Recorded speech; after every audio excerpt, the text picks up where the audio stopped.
Indonesia. Assalamualaikum warahmatullahi wabarakatuh.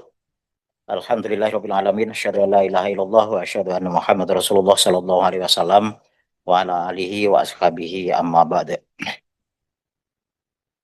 Yang terhormat pimpinan Komisi 8 DPR RI beserta seluruh anggota DPR RI, yang kami hormati Bapak-bapak para kiai, pimpinan organisasi massa Islam, kawan-kawan dari Muhammadiyah, dari Persatuan Islam, dari Al-Wasliyah, dan Persatuan Umat Islam. Alhamdulillahirabbil alamin. Kami menyampaikan ucapan terima kasih sebesar-besarnya pada kesempatan siang menjelang sore ini diberikan kesempatan, dan mohon maaf sebelumnya karena kami tidak bisa hadir pada pertemuan pertama karena satu dan lain hal. Yang pertama, kami juga menyampaikan salam Ketua Umum kami kepada Bapak sekalian, Bapak Ibu sekalian, para pimpinan dan anggota Komisi 8. Selanjutnya kami menyampaikan amanat dan juga informasi dari DPP LDI terkait dengan pelaksanaan ibadah haji. DPP LDI memberikan apresiasi yang setinggi-tingginya kepada pemerintah, dalam hal ini Komisi 8 DPR RI bersama-sama dengan Kementerian Haji dan Umroh yang sudah menyelenggarakan ibadah haji pada tahun ini dengan cukup baik. Kemajuan-kemajuan dan perbaikan dibandingkan tahun-tahun sebelumnya, LDI merasa bahwa perbaikannya sudah cukup signifikan. Tapi tentunya selalu ada perbaikan dan selalu ada hal-hal yang perlu diperbaiki untuk langkah-langkah selanjutnya, sehingga pelayanan ibadah haji bagi para jamaah haji Indonesia bisa semakin baik. Dalam hal ini kami dari DPP LDI menyoroti 3 hal komponen yang perlu kami sampaikan. Kami juga perkenalkan, mohon izin, kami bersama dengan Sekretaris Majelis Tauji Wali Irsyad, lembaga yang membuat kajian terkait dengan hukum-hukum dan syariah di DPP LDI. Jadi yang pertama, komponen yang disoroti oleh LDI adalah mengenai fokus keabsahan syar'i. Bagaimana terkait dengan dam, masalah penyembelihan, kemudian juga hukum-hukum yang berkaitan dengan tanazul tentang wukuf dan sebagainya. Kemudian yang kedua, kami merasa bahwa perlu menjamin hak ibadah bagi para jamaah haji, terutama rukun dan kewajiban-kewajiban haji. Nah, yang ketiga yang kami juga rasa bahwa itu hal yang cukup penting adalah bagaimana menjamin keselamatan para jamaah. Maka dalam konsep baik safari wukuf, kemudian tanazul, termasuk di dalamnya murur, dan juga bagaimana mekanisme pembayaran dam, ini maka 3 hal itulah yang menjadi fokus dari apa yang dikaji oleh LDI. Setelah kebetulan tahun ini salah satu kiai kami juga menjadi anggota Musyrifdin dalam pelaksanaan ibadah haji, dan juga sudah menyampaikan beberapa temuan-temuan yang bisa dijadikan sebagai masukan bagi DPP LDI. Selanjutnya mungkin kajian-kajian yang ada itu juga bisa diteruskan kepada Kementerian Haji dan kepada pemerintah agar pelaksanaan pelayanan haji tahun depan bisa lebih baik.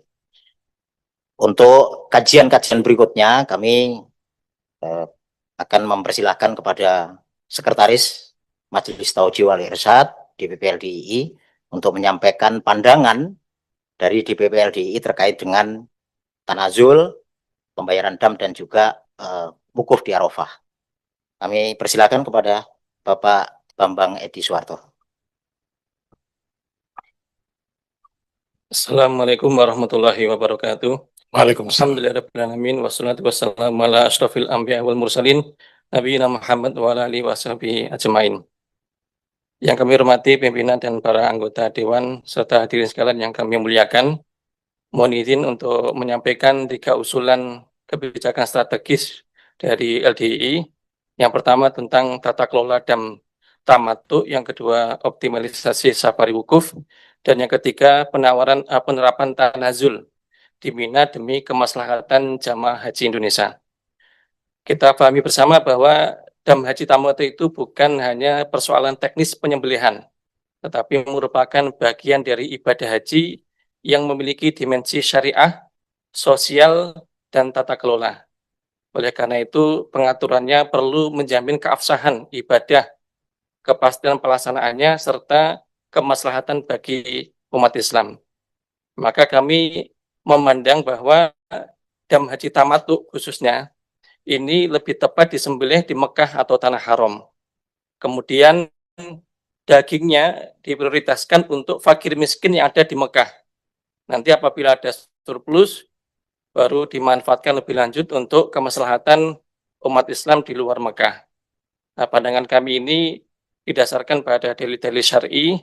Nah, ada beberapa ayat di dalam Al-Quran yang menegaskan bahwa penyembelihan haji itu sangat-sangat berkaitan dengan tanah suci Mekah, Al-Mukarramah.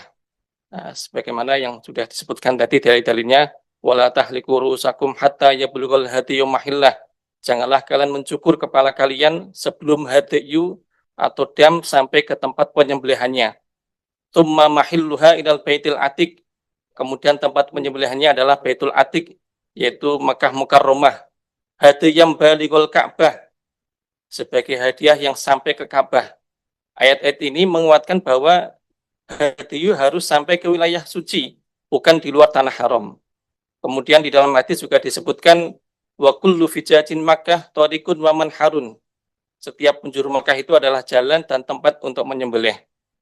Selain dalil nakli, terdapat pula kaidah fikih yang relevan untuk masalah ini, yaitu yang pertama al-aslu fil ibadah atau tauqif. Hukum asal dalam beribadah itu adalah mengikuti ketentuan syariat. Kemudian juga ada kaidah al-khuruju minal khilaf aula wa afdol. Keluar dari perselisihan itu lebih utama dan lebih baik. Nah, berdasarkan kaidah-kaidah tersebut, penyembelihan dam di tanah haram lebih layak untuk dipertahankan karena paling sesuai dengan ketentuan ibadah dan merupakan pilihan yang paling menjamin keabsahan ibadah. Pandangan ini juga sejalan dengan madhab-madhab yang muktabar.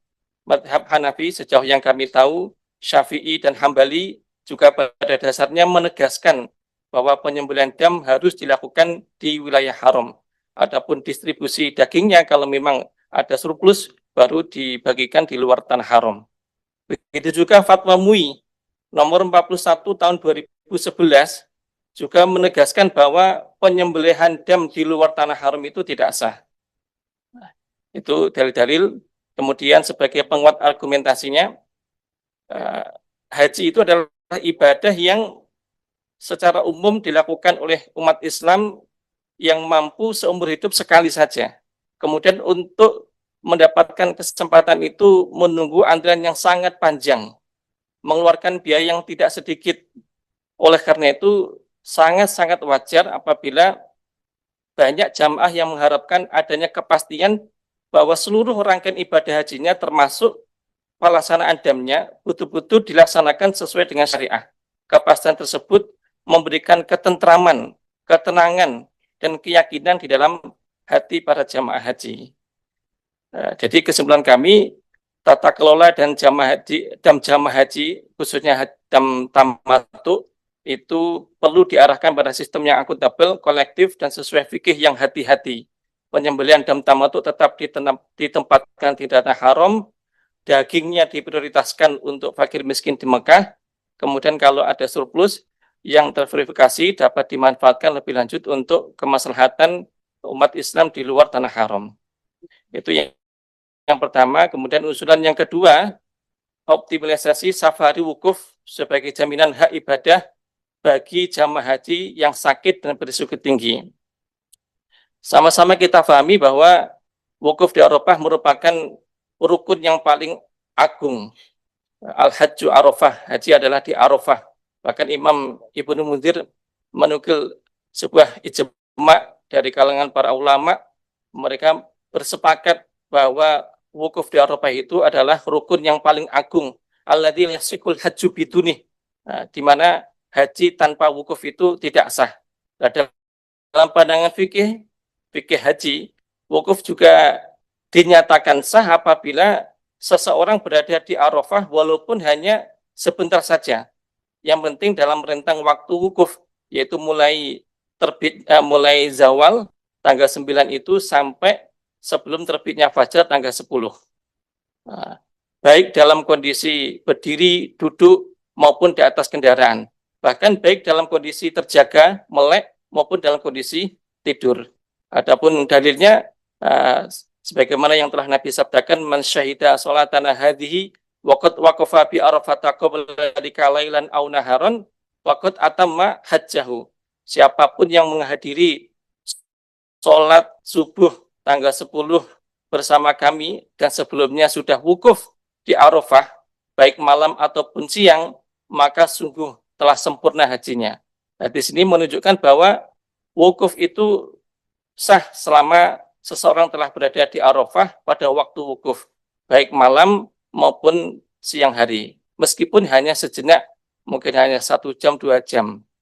Karena itu segala upaya yang sah untuk menghadirkan jamaah ke Arafah, termasuk safar wukuf, merupakan bagian dari ikhtiar untuk menjaga kesempurnaan ibadah haji. Dari sisi kaidah fikih, terdapat beberapa kaidah yang sangat relevan terkait dengan safari wukuf ini. Yang pertama, al-maisuru la yasqutu bil ma'sur. Apa-apa yang masih mampu dilakukan, itu tidak gugur hanya karena ada bagian yang sulit untuk dilakukan. Ma la yudraku kulluh, la yudraku kulluh. Sesuatu yang tidak memungkinkan untuk diambil semuanya, maka tidak boleh ditinggalkan keseluruhannya. Memang petunjuk Nabi, wukuf itu mulai zawal sampai maghrib. Kalau memang nggak memungkinkan untuk wukuf dari zawal sampai maghrib, bukan berarti meninggalkan keseluruhannya.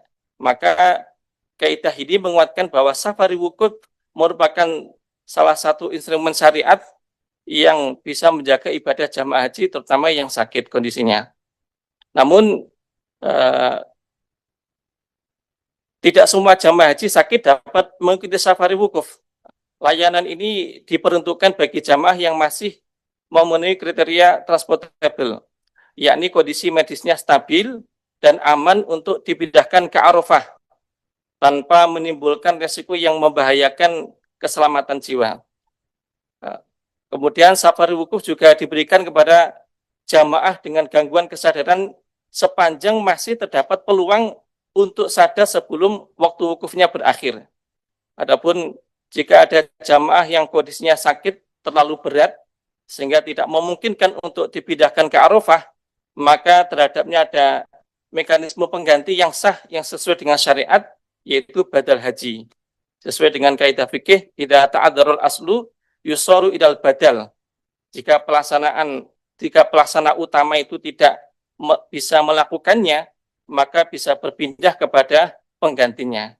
Maka usulan kami, karena wukuf itu merupakan rukun inti dalam pelaksanaan ibadah haji yang menentukan sah tidak sahnya pelaksanaan ibadah haji, maka jamaah haji yang sakit harus tetap mendapatkan jaminan hak ibadahnya melalui safari wukuf apabila memang secara medis masih transportable. Adapun melalui badal haji atau melalui badal haji bagi jamaah haji yang memang tidak memungkinkan untuk dibawa ke Arafah. Kemudian untuk usulan yang ketiga, masalah tanazul, ini tanazul yang berbasis uzur syar'i.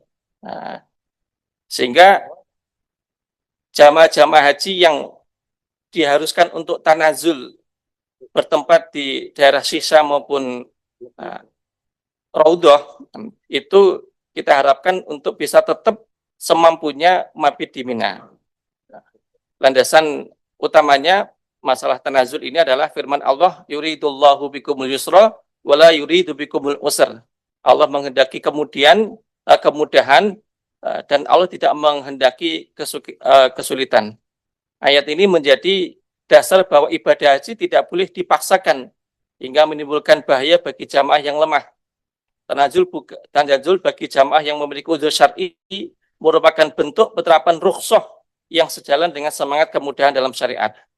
Selain itu juga tanazul termasuk merupakan bagian dari maqasid syariah, menjaga jiwa, hifdzun nafsi, dan juga dari sisi landasan hadis dan fikih lintas madhab, keringanan untuk tidak mabit di Mina bagi jamaah yang memiliki udzur syar'i itu memiliki dasar yang kuat. Rasulullah SAW sendiri pernah memberikan rukhsah keringanan kepada paman beliau, yaitu Abbas bin Abdul Muthalib, untuk tidak bermalam di Mina, karena beliau bertugas menyediakan air minum di Masjidil Haram. Begitu juga beliau juga pernah memberikan rukhsah kepada para pengembala unta. Nah, fikih siasahnya menganalogikan bahwa jika urusan pekerjaan logistik saja diberikan dispensasi, maka urusan keselamatan nyawa manusia jauh lebih berhak untuk mendapatkan dispensasi. Nah, kias min babil aula.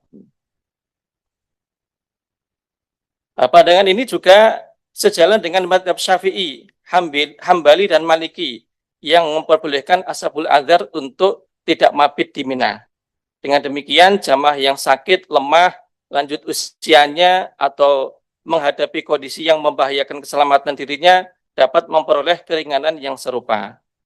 Adapun jamaah yang tidak memiliki udzur syar'i tetap diupayakan untuk melaksanakan mabit di Mina meskipun hanya sebentar atau separuh malam sesuai dengan kemampuan dan kondisi lapangan.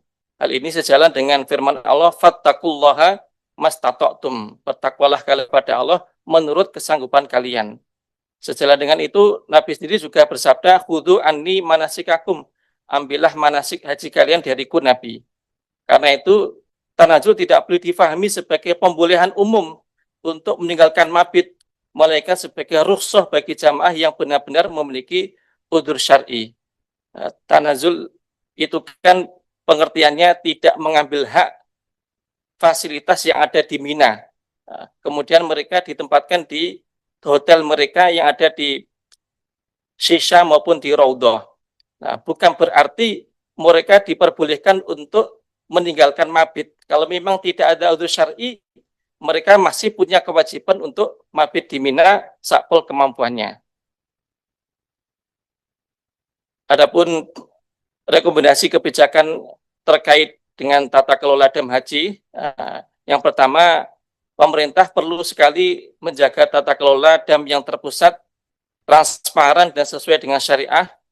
Kemudian seperti yang kami sampaikan tadi, penyembelihan dam tetap dilakukan di Makkah Al-Mukarramah melalui fasilitas yang resmi. Lalu untuk distribusi dagingnya diprioritaskan bagi mustahik yang ada di Mekah. Kemudian jika ada surplus yang terverifikasi dapat dimanfaatkan untuk program kemaslahatan yang lebih luas. Ini kebetulan kami juga sudah lama di Mekah, Bapak. Jadi kami juga tahu persis bagaimana kondisi warga Mekah. Banyak sekali fuqara yang membutuhkan bantuan termasuk berupa daging korban maupun daging dam. Bahkan dari masyayikh kami juga banyak yang mempunyai beberapa yayasan-yayasan yang bekerja sama dengan Ad-Dhahi untuk menyalurkan daging-daging korban. Dan sepengetahuan saya, itu hanya hitungan jam itu jumlah daging yang jumlahnya sampai sekitar 1000 itu hitungan jam sudah terbagikan sampai habis. Ya, selama beberapa hari itu. Mulai pagi dapat kiriman 1000, nanti siang dapat kiriman 1000, sore juga 1000, itu dalam hitungan jam bisa habis. Dan banyak teman-teman kami yang setiap tahunnya juga mengharapkan bantuan dari kami. Kebetulan warga LDI itu yang berada di Mekah maupun yang di luar Mekah, setiap tahunnya mereka korban di Mekah, jumlahnya sekitar rata-rata 4000 ekor kambing. Nah, kami juga bekerjasama dengan Ad-Dhahi, kemudian dapat fasilitas untuk menyalurkan daging kepada orang-orang yang kami berhak untuk mendapatkannya. Dan dari teman-teman kuliah juga banyak yang mengharapkan bantuan seperti itu. Kemudian yang terakhir, pemerintah menugaskan pengawas independen dari unsur ormas Islam untuk menyaksikan proses penyembelihan di fasilitas resmi sesuai ketentuan keamanan dan protokol yang berlaku, sehingga jamaah memperoleh kepastian bahwa dam mereka dilaksanakan sesuai dengan syariah. Terus untuk rekomendasi kebijakan terkait safari wukuf, pemerintah perlu memperkuat regulasi dan standar operasional pelaksanaan safari wukuf bagi jamaah yang sakit agar memiliki kepastian hukum, kepastian prosedur, dan kepastian pelayanan. Diperlukan klasifikasi medis yang jelas dan seragam untuk membedakan jamaah yang masih transportable dan dapat diikutkan safari wukuf dengan jamaah yang secara medis tidak memungkinkan untuk dipindah ke Arafah. Jamaah yang memungkinkan untuk dibawa ke Arafah diikutkan safari wukuf, sedangkan jamaah yang tidak memungkinkan untuk dibawa ke Arafah diganti dengan atau diarahkan dengan mekanisme pengganti yang sesuai dengan syariah, yaitu badal haji. Kemudian untuk rekomendasi terkait tanazul, pemerintah perlu juga menetapkan standar operasional tanazul berbasis uzur syar'i dan screening medis pra-arsbuna. Jamaah yang tidak memiliki uzur syar'i tidak semestinya menjadi prioritas tanazul. Kemudian pendamping yang sehat yang diwajibkan untuk tanazul diupayakan bisa mabit di Mina meskipun hanya sebentar atau separuh malam. Kalau dari warga LDI sendiri yang melaksanakan ibadah haji, yang mereka diwajibkan untuk tanazul, mereka yang masih muda, yang kuat-kuat, kita arahkan di malam hari itu berangkat ke Mina, duduk di Mina kurang lebih sampai separuh malam, setelah itu baru kembali ke tendanya. Ada juga yang untuk tanggal 11-nya dan 12-nya, karena mereka juga punya kewajiban melimpar jumroh akobah, ula dan wusta, ula, wusta, dan akobah, biar satu jalan dua pelaksanaan ibadah haji, mereka kita arahkan melimparnya itu di waktu malam. Melimpar di waktu malam, kemudian setelah melimpar sekalian mabit Cukup kali, Pak.